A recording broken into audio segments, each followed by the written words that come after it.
Hey, what's up, YouTube, and welcome back to the Barlow Zone, home of the one and only demon hunter King Kaido, recruited from Azeroth. I'm still working on that new intro. I think it's gonna be a little more fun in the videos that I'm not doing about One Piece, just because I can make a reference to whatever I'm doing. Like, I thought about doing a bit about Starfleet Academy because I think that's what my next video is going to be on for this week. Is I'm going to start that new Star Trek show, Starfleet Academy. It's looking good. It's promising. I'm reading a lot of good things. Anyway, we're going to move on because this week is chapter 1173. Like, that's a lot of chapters. But I was just posted on my Tumblr about it. I was doing up the script, right? Try and make sure I keep myself on topic with these ones, especially when it comes to One Piece, because y'all know my brain be going places. I didn't realize I had as many thoughts as I did, so I'm gonna try and keep myself on topic here. If you guys see me looking at the notes a few more times than usual, that way you guys understand what's going on. But this one starts out just about where I was figuring it would after where 1172 left off, right? Like, we're still keeping up with Zoro, Hajrun, and Stanson. They're talking as they're going in. One of them asked, I wasn't able to identify which one of them asked, but one of them asked Zoro, "Hey, Roranoa, what's the plan?" And he's all, "Well, first, is it okay for me to attack these guys, cut these guys down? Is it okay?" Like, this just an example, right, of the respect that Zoro has for his allies. Like, yeah, he doesn't have any personal connection to the giant warrior pirates. Yeah, they met Dory and Brogy, but for the most part on Little Garden, the characterization for Zoro was tied to Sanji. Like, Oda was still working to establish this rivalry between Luffy's right hand and left hand, right? The right wing and left wing of the future pirate king. So he was still working on establishing that rivalry back then. Zoro and Sanji didn't get a lot of time to develop a personal, like any kind of deep personal connection with Dory or Brogy. Other than that, they might have made the passing comment about the strength and wanted to be that strong one day or whatever. And man, this panel, I had to make sure I grabbed this one because that smile with the goggles, the 3/4 face, like, dude, Zoro looks so cool right here. Like, all right, I gotta stop. I gotta calm myself down because one real quick thing before I continue on with the stuff advancing with Zoro is we get this little interaction, right, with some of the giant warrior pirates who recognize Hajrun and stance and were getting ready to attack, right? They were mocking Hajrun like, "Oh, did you complete your dream of uniting all the giants there, Hajrun?" Oh, like, so even though and I'm gonna mention this real quick, even though later on in the chapter we end up learning that the Domi essentially takes the memories away from the person. You know what? Now that I think about it, I was just talking about this the other day, right? So now that I think about it, Domi Reversi is remarkably similar to that automated man technology from Fallout Season 2, where, like, it erases your memories and implants new ones that make you want to do what Emu tells you to do. That's wild, man. That's wild. Fallout stealing from One Piece? I wouldn't be surprised. One Piece is global. Like, this is that series, right? Anyway, so I just wanted to point out this because, as I said, even though later on in the chapter, Gunko herself will kind of act as the proof that the victims of the Domi lose their memories, it seems like Emu, at minimum, retains those memories.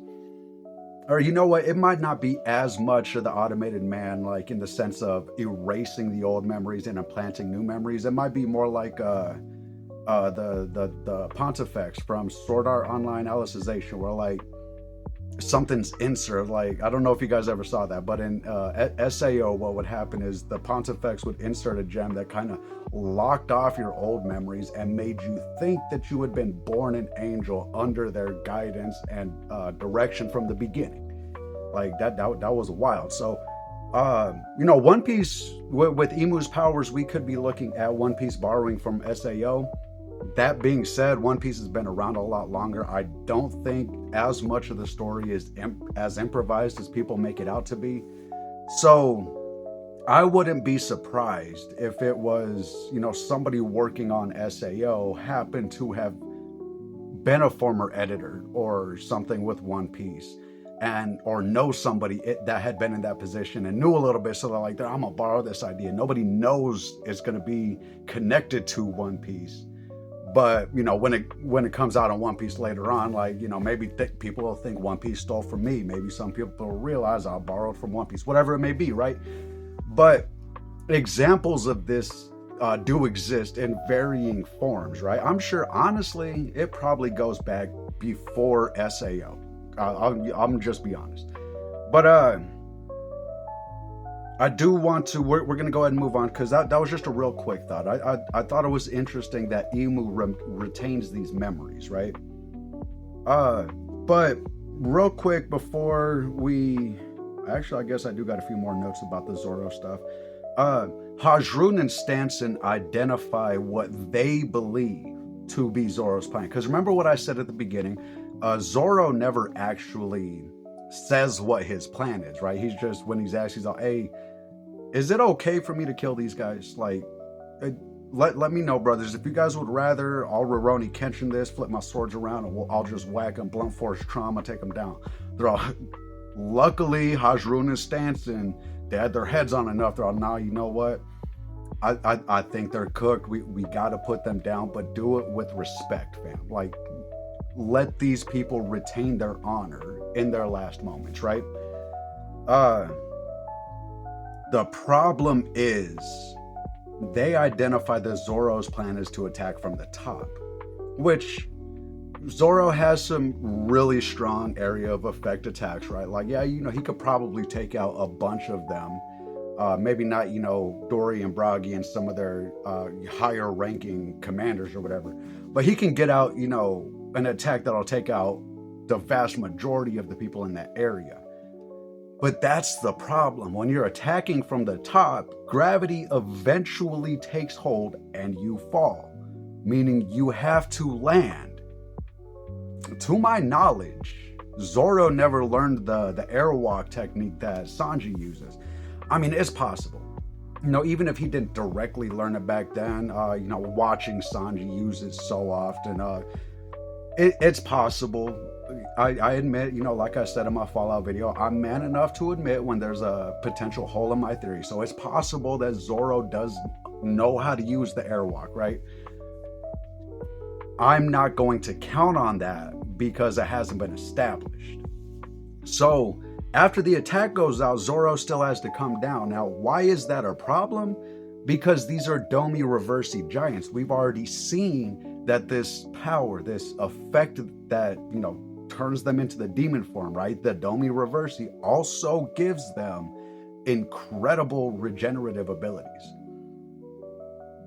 To the point of, we have seen people come back from what should be fatal attacks while simply under the effects of Domi, not even a contract or anything. I'm going to refer you to Roxy Zebek. Dude got absolutely tore through, cut, like sliced. He should have been cooked multiple times while he was on his way to get to Eris and Teach, right? Like, he took some damage that would have been fatal to a normal man, but he came back. So even though Zoro has the power to one-shot a bunch of these guys, and I'll even go in on the argument, Zoro might even have the power to one-shot Dory, Brogy, and all their commanders, everybody there underneath him, right? That does not mean they're done. And once gravity takes effect, he has to come back down and he will be surrounded. Domi reversing.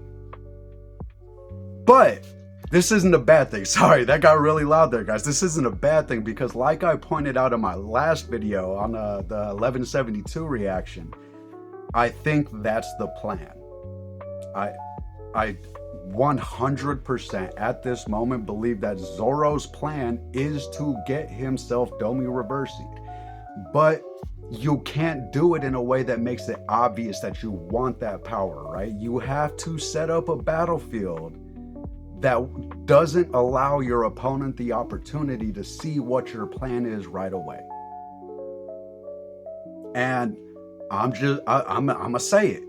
Jumping in with an attack strong enough to one-shot everything is definitely making it seem like the plan was to just outright win the battle and move on, right? Like, it doesn't seem like the plan is to get Domi reversing before moving on right here, does it? Now, I still haven't been able to figure out,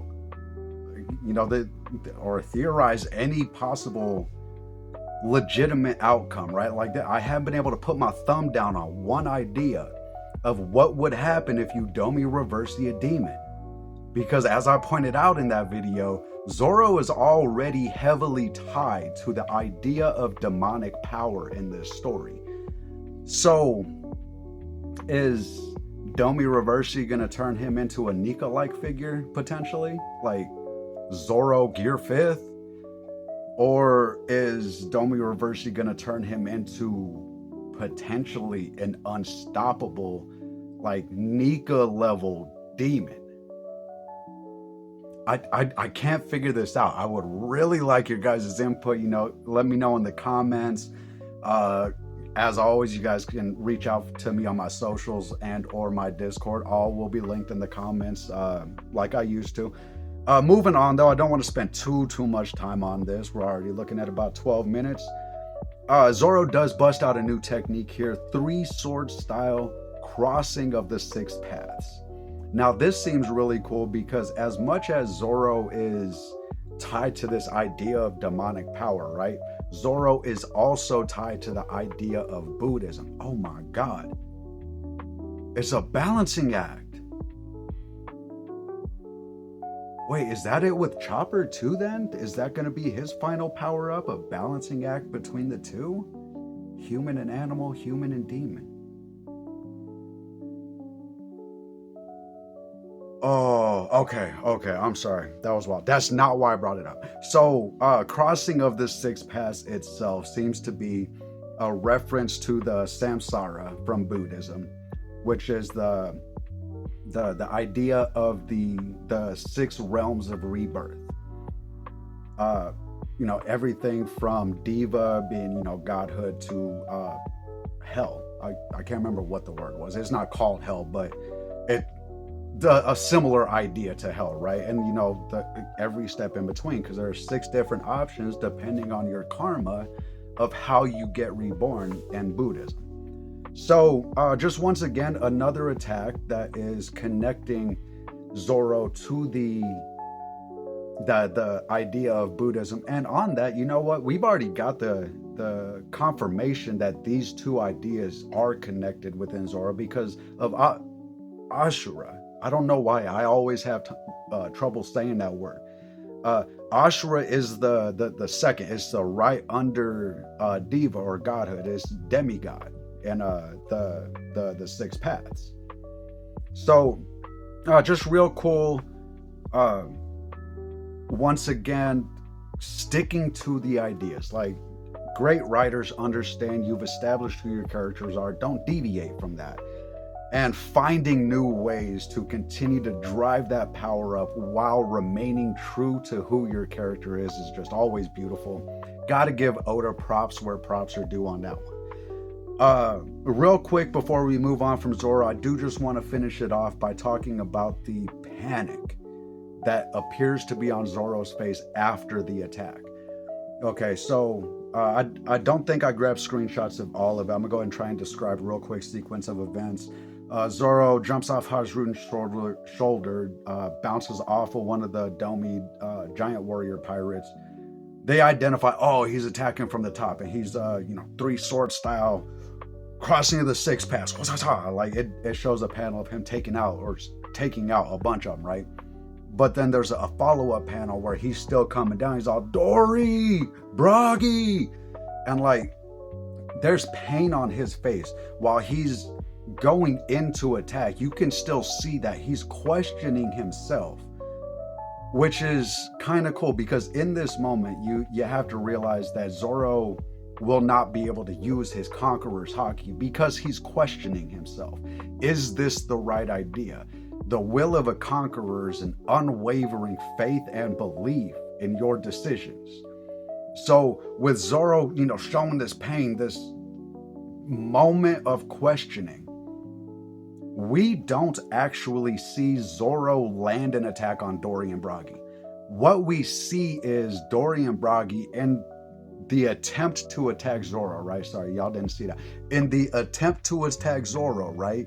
I'm not left-handed. That looked awkward as hell. They seemingly missed him and absolutely cleaved the hell out of each other. Like big old, half to 2/3 gashes through each other. Talking shields are useless now. Like, dude, it looked vicious. But notably, we did not see Zoro land the attack. More like he was baiting them into attacking each other.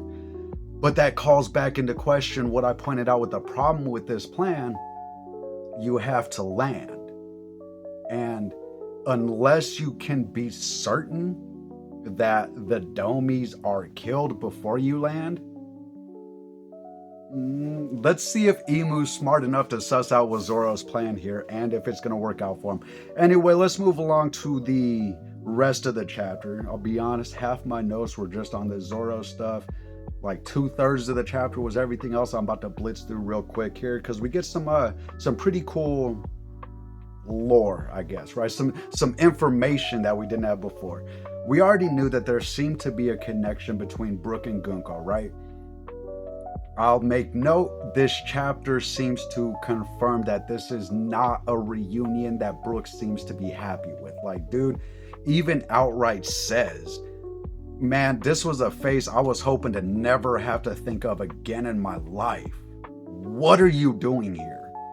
And more so than that, we get a little bit more information. Evidently, Gunko is actually Princess Shuri. Now, I'm not sure if that's Shuri Gunko or Gunko Shuri.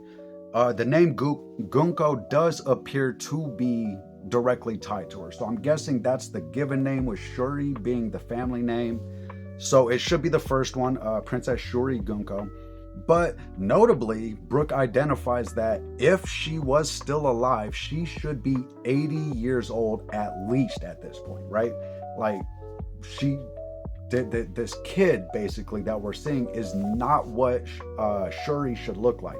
So Brook himself is even questioning, is that really Shuri? I mean, it's a spitting image of the kid I remember, but she shouldn't be this young. Like, Brook's starting to suss things out. He hasn't put the puzzle together yet. That much is obvious in what he's saying and how he's acting.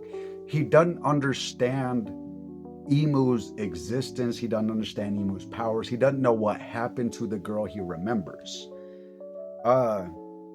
But beyond that, it does seem like I'm gonna say this chapter goes ahead and confirms that at some point, during that brief flashback we got before the God Valley flashback, right, with Brook and Princess Shuri, it does seem like back then at some point, and this might have been the driving factor behind Brook leaving his kingdom, right?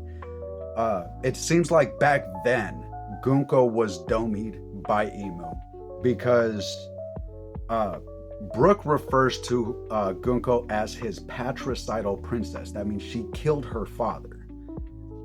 But the way Gunko is reacting, because seeing Brook, hearing her name, it seems to have allowed her a moment of reprieve from Imu's domination, right? Like, to the point that all of the arrows that had already been activated waver momentarily, but this wavering is just long enough for everybody who was restrained by Gunko's powers to be freed, including Brooke, and even the arrow that's leading the kids to the ship appears to waver a bit, right?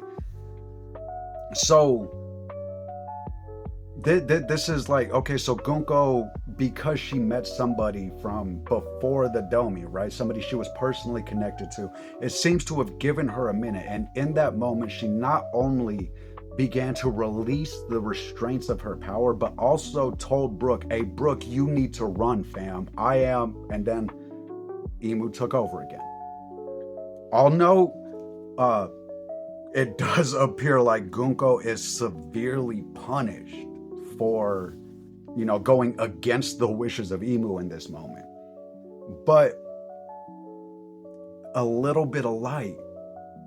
This is somebody who has probably been domied for 50 to 60 years. And even that person was able to find a little bit of light because they saw somebody they were deeply connected to back when life was good.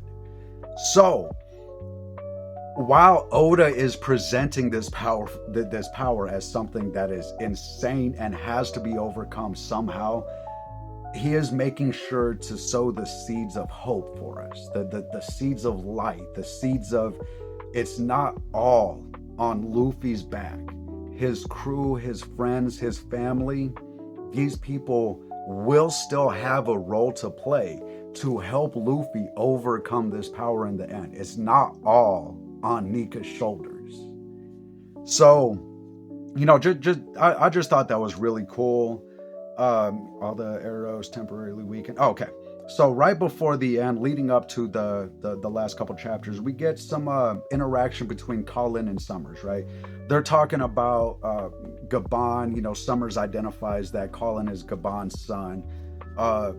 Colin's all like, oh, you don't know the power of my dad and the giant warriors. And Summers all, I got faith. Shut up, kid. You don't know what you're talking about. Kind of laughs at Colin a bit, right? But then an army of moms and Rhodes shows up, right? And the moms are getting ready to go in, 2 generals, and then here comes Rhodes like, no, let me in on this. I want to save my little brother, fam. And like, they're all bet. 3 generals, what do they call it? Hold on. 3 generals Gokoku sovereignty. I forgot to mention that about the time that the armies of moms showed up, the demon MMA Nika that was made from one of the kids' dream also showed up. And dude, this Gokoku sovereignty, it crushed that MMA dude. Like it bent that demon Nika 6 ways to hell. Like that was beautiful and a little terrifying. Until I remembered that this is a demon made from kids' dreams. They don't know what Nika's really capable of, right? But how the chapter ends was brilliant, hilarious, and genius all at once, right? Because so they do Gokoku sovereignty, right? Demon Nika goes flying and it's about to land on Summers, and Summers all, nah, not today. Get away from me before you crush me. Bam! Knocks the demon Nika away. Destroys the world government transport ship. We get one panel zoomed out. Summers like, the ship!